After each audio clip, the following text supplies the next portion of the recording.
Après un petit passage par la Croisette, retour à la vie normale pour Carole Bouquet. L'actrice, ordinairement très glamour, a publié une rare photo au naturel prise sur son île italienne où elle est sans doute allée se reposer après cette semaine cannoise. Et autant dire que le style est loin d'être le même. Le temps du glamour, de la mode et du cinéma, si est fini. Pour le moment. Remarqué sur la Croisette lors de sa montée des marches avec son fils Dimitri Rassam, sa belle-fille Charlotte Casiraghi et son amie Caroline de Monaco, Carole Bouquet a récemment quitté le sud de la France pour retrouver l'un de ses lieux préférés dans le monde, son île italienne de Pantelleria. Et là-bas, pas de longue robe ou de maquillage, la comédienne a en effet posté sur Instagram une photo d'elle en pleine balade dans la nature, vêtue d'un anorak jaune, d'un large pantalon gris et d'un chapeau marron.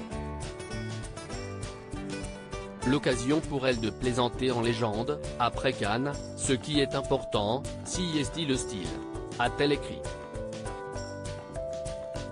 Une photo qui a bien fait rire certains abonnés dont une certaine Carla Bruni, qui a commenté d'un simple « si drôle ».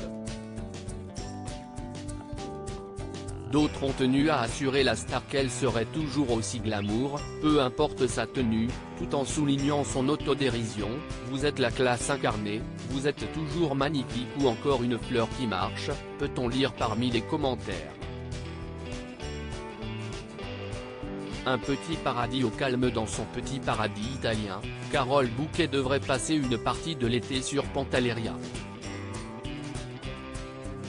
On imagine que ses enfants et ses petits-enfants, elle a deux fils, Dimitri et Louis, respectivement père de Dasha, 12 ans, et Balthazar, 4 ans et demi, et Gaïa, 5 ans et Paloma, 3 ans, viendront également lui rendre visite.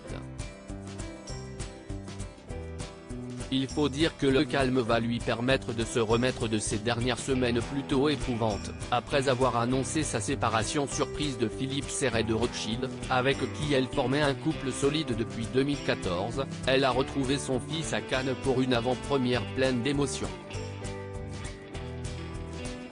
En effet, CIST a un documentaire sur la famille Rassam qu'elle a assisté, celle de Jean-Paul Rassam, son ex-mari.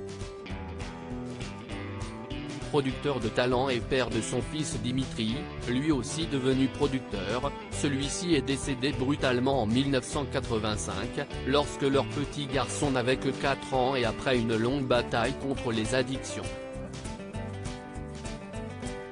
Intervenant dans le documentaire, elle aurait été très touchée de voir certaines images de famille, tout comme le reste du clan. On lui souhaite donc un repos et une déconnexion bien méritée.